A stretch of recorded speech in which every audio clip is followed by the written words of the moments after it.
Hi guys, నేను recently Thai కీజావి movie చూశాను. అందులో రాధిక గారు యాక్ట్ చేసిన రోల్ అయితే నాకు చాలా బాగా నచ్చింది. ఆ మూవీ చూశాక నాకు స్టోరీ కన్నా లైఫ్ లెసన్సే బాగా నేర్చుకున్నాను నేను.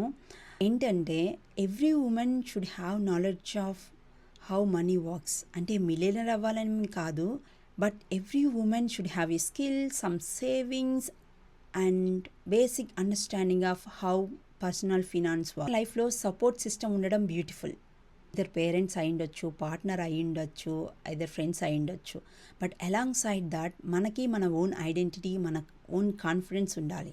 ఈ మూవీలో నాకు బాగా నచ్చిన ఇంకొక విషయం ఏంటంటే ఫినాన్షియల్ ఫ్రీడమ్ని లగ్జరీలాగా కాకుండా ఒక చాయిస్ లాగా చూపించారు.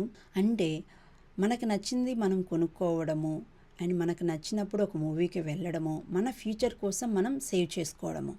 అండ్ హానెస్ట్లీ సెల్ఫ్ లవ్ అంటే స్కిన్ కేర్, వెకేషన్స్కి వెళ్ళడము, షాపింగ్కి వెళ్ళడం మాత్రమే కాదు. Self love is also take caring of your future. ఈ మూవీ చూసాక నాకు ఒకటే అనిపించింది, మన లైఫ్ని ఎవరో వచ్చి బిల్డ్ చేస్తారు, ఎవరో వచ్చి హెల్ప్ చేస్తారు అని వెయిట్ చేయకుండా మన జీవితాన్ని మనమే బిల్డ్ చేసుకోవాలి. చూసాక నాకు అనిపించినది నేను మీతో షేర్ చేశాను. అండ్ ఈ మూవీ చూసాక మీకేమనిపించిందో కామెంట్ సెక్షన్లో షేర్ చేయండి. Don't forget to follow. Thank you.